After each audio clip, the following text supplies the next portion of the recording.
Good morning, children. Today we will solve another question of rectification of errors. So let's read out this question. Give rectifying entries for the following. The first transaction over here is a credit purchase of goods from Shyam amounting to rupees 1000 has been wrongly passed through the sales book. तो पहले इस line का मतलब समझना है अच्छे से. Question ये कह रहा है कि क्रेडिट परचेज करी गई थी श्याम से. ठीक है, सामान खरीदा गया था क्रेडिट बेसिस पर श्याम से 1000 रुपए का, 1000 का, और इसको परचेज बुक में ना पास करके बाय डिफॉल्ट जो अकाउंटेंट था उसने इसको सेल्स बुक में पास कर दिया. तो अब हमको इसको सेल्स बुक से वापस परचेज बुक में कैसे लिखना होगा ये हम देखते हैं. अगर हम देखें बच्चों तो यहाँ पर जो एंट्री हुई होगी, ठीक है, वो कैसे हुई होगी. Sales account debit to Shyam. ठीक है, ये रॉन्ग एंट्री है. क्या है ये रॉन्ग एंट्री है. हमने सेल्स को हम हमेशा क्रेडिट करते थे, but in this case we are debiting the sales account. Why? Because the purchase accounts will always be debited. ठीक है, परचेज अकाउंट को हमेशा डेबिट किया जाता है. तो अगर उसने गलती हुई है तो उसने क्या करा होगा, परचेज अकाउंट की जगह पर सेल्स अकाउंट को डेबिट कर दिया है.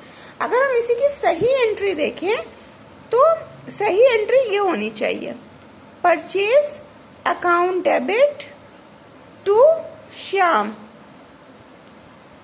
ठीक है, this is the right entry.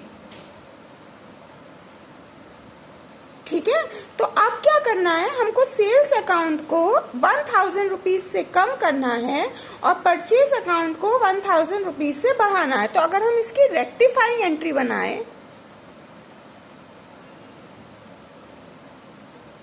तो एंट्री कैसे हो जाएगी, हमें लिखना होगा सेल्स अकाउंट डेबिट, क्योंकि ये गलती हुई है तो सेल्स के अकाउंट में हम 1000 रुपीज से उसके अकाउंट को डेबिट करेंगे. ठीक है, परचेज अकाउंट डेबिट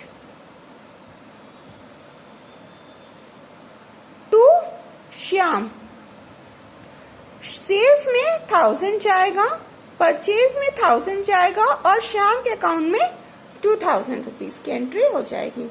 आप इसको एक तरह से और समझ सकते हैं. अगर आपको डिफिकल्टी फेस करनी हो, जिस अकाउंट में आपको एंट्री करनी है आपको ये पता है कि वो अकाउंट डेबिट होगा या क्रेडिट होगा. जैसे इन दिस केस हमें पता है कि परचेज अकाउंट डेबिट होता है, तो आपको क्या करना है, जिस भी अकाउंट में गलत एंट्री हुई है उसको भी आप उसी अकाउंट के अकॉर्डिंग डेबिट या क्रेडिट करेंगे. तो देखिए यहाँ पर परचेज अकाउंट डेबिट होना था तो उसी के अकॉर्डिंग हमने सेल्स अकाउंट को भी डेबिट करा है. ठीक, अब क्या करेंगे, श्याम तो यहाँ पर भी क्रेडिट था, श्याम यहाँ पर भी क्रेडिट था, तो श्याम रेक्टिफाइंग एंट्री में भी क्रेडिट ही रहेगा. ठीक है, तो ये ऐसे अगर आप करते हैं तो आपको थोड़ा इजी हो जाएगा. बस आपको ये पता होना चाहिए कि जो रेक्टिफाइड एंट्री है, जो करेक्ट एंट्री है, उसके अकाउंट में वो ट्रांजैक्शन का हेड डेबिट होना चाहिए या क्रेडिट होना चाहिए. Start clear. Now let's look after the second transaction. A credit sales of goods to Ram for rupees 2500 has been wrongly passed through the purchase book. अब यहाँ पर क्या हुआ बच्चों, क्या करा, क्रेडिट सेल्स करा है हमने राम को. ठीक है, और गलती से वो परचेज बुक में जो है एंटर हो गया है. ठीक है, करना किसमें था, सेल्स बुक में उस ट्रांजैक्शन को एंटर करना था और बाय डिफॉल्ट वो कर दिया है अकाउंटेंट ने परचेज बुक में एंटर. तो यहाँ पर अगर हम देखें तो एंट्री क्या होनी चाहिए थी, हमें पता है कि सेल्स अकाउंट हमेशा क्या होता है, सेल्स अकाउंट हमेशा क्रेडिट होता है. तो यहाँ हमने लिख दिया टू सेल्स अकाउंट. ठीक, अब हमने ये देखना है कि गलती से किस बुक में एंट्री कर दी, तो हमने परचेज बुक में गलती से एंट्री कर दी. तो सेल्स अकाउंट अगर क्रेडिट हो रहा है तो हमको क्या करना होगा, हमको परचेज अकाउंट को भी क्रेडिट करना होगा. ठीक है, अब क्या बचा, अब हमारे पास राम का अकाउंट बचा, तो राम को हम डेबिट कर देंगे. ठीक है, अगर आप ऐसे करते हैं तो आप कभी गलती नहीं करेंगे. 2500 दोनों में चला जाएगा और 5000 टोटल अमाउंट आप राम के अकाउंट में एंटर कर देंगे. अगर हम इसी को इस तरह से देखें तो एंट्री क्या क्या होनी चाहिए थी? एंट्री हमने कर दी परचेज, एंट्री हमने कर दी राम को डेबिट किया टू परचेज अकाउंट किया। ये हमारी गलत एंट्री थी, रॉन्ग एंट्री थी। एंट्री होनी क्या चाहिए थी? Ram debit to sales account. ठीक है, तो हमारी ये सही एंट्री होती। अब आप क्या करेंगे? राम डेबिट है, राम डेबिट है, तो आप रेक्टिफाई जब करेंगे तो आप राम के अकाउंट को तो डेबिट में ही रख रहे हैं। ठीक है, अब टू परचेज और टू सेल्स ये दोनों आपके उठ के आ जाएंगे क्रेडिट में। अगर आप डायरेक्ट करना चाहते हैं तब भी आप कर सकते हैं, और अगर आपको ऐसे समझ में आ रहा है तब भी आप कर सकते हैं। ठीक है, एक और एंट्री है हमारे पास। क्वेश्चन क्या रहा है? अ bills payable sorry a return of goods worth rupees 500 by a customer was entered in purchase return book। ठीक है, मतलब यहाँ पर एक कस्टमर ने सामान रिटर्न किया था। ठीक है, कितने का? 500 रुपीज का, और बाय डिफॉल्ट अकाउंटेंट ने उसको परचेज रिटर्न बुक में एंटर कर दिया है। ठीक, तो हुआ क्या? अब पहले हमको ये देखना है कि परचेज रिटर्न बुक में वो एंटर हुआ है, तो परचेज रिटर्न क्या होता है? परचेजेस डेबिट होता है, तो परचेज रिटर्न क्या करेंगे? परचेज रिटर्न हम क्रेडिट करेंगे। ठीक है, परचेज रिटर्न क्रेडिट करते हैं, लेकिन यहाँ पर क्या करना है? परचेज रिटर्न में एंट्री नहीं करनी थी। एंट्री किस में करनी थी? सेल्स रिटर्न में करनी थी। ठीक है, तो अब देखना है कि सेल्स रिटर्न क्या होता है। तो सेल्स क्रेडिट होता है, तो उस अकॉर्डिंग सेल्स रिटर्न का अकाउंट डेबिट होगा।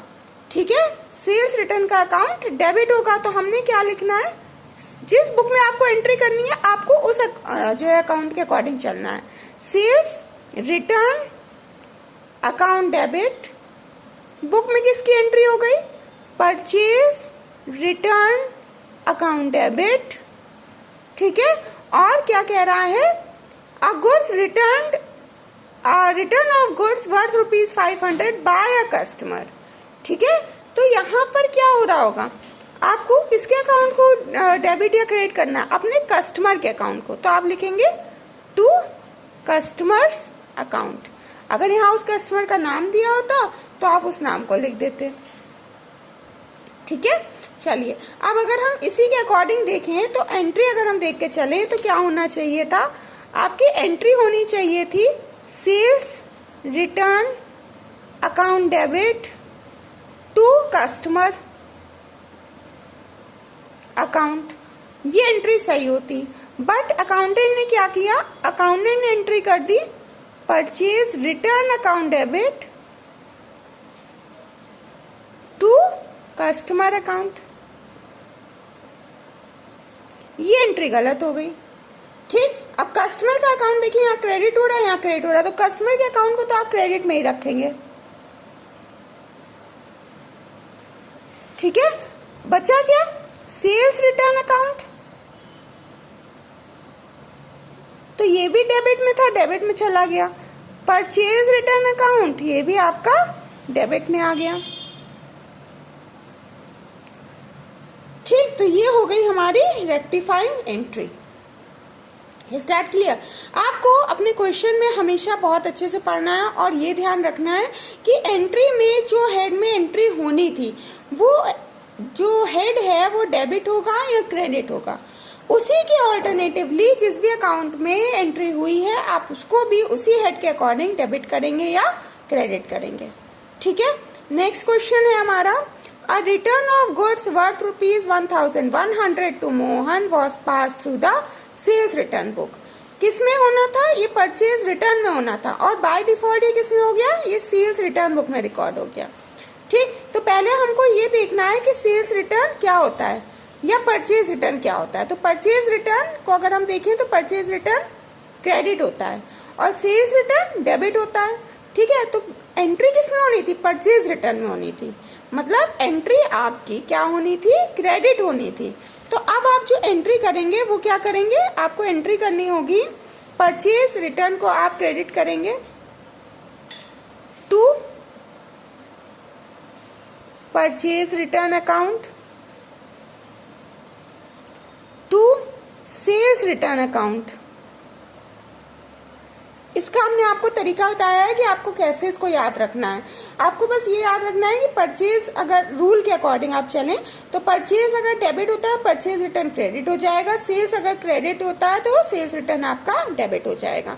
ठीक है, तो यहाँ पर आपको ये बोला गया है कि आपके कस्टमर ने परचेज रिटर्न किया था और गलती से वो ट्रांजैक्शन आपका सेल्स रिटर्न बुक में रिकॉर्ड हो गया। ठीक है, तो अब आप क्या करेंगे, आपका जिस बुक में वो रिकॉर्ड होना था आपको उसी रूल के अकॉर्डिंग चलना है।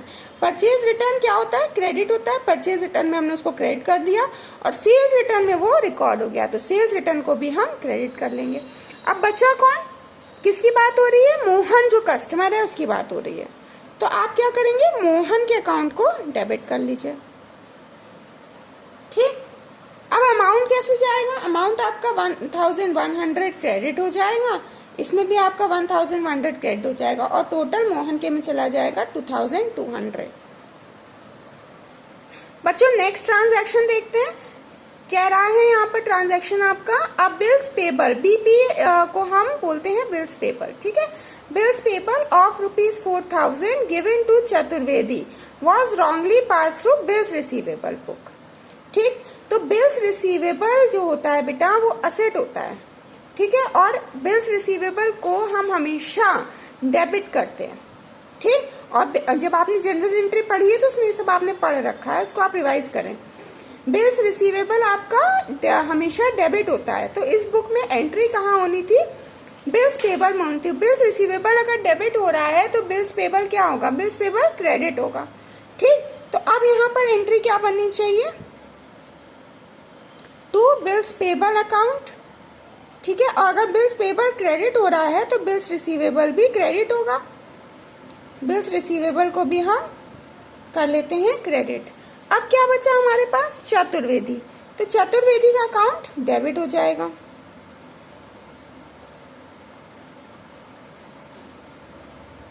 ठीक है, कितने से, 4000। तो आपने क्या करना है, 4000 आप इसमें लिखेंगे बिल्स पेबल में, 4000 आप बिल्स रिसीवेबल में लिखेंगे और 8000 टोटल चला जाएगा चतुर्वेदी के कॉलम में। Is that clear? Students, do the practice of this question and note it down in your classwork copy, accounts classwork copy. Okay, thank you children, have a nice day.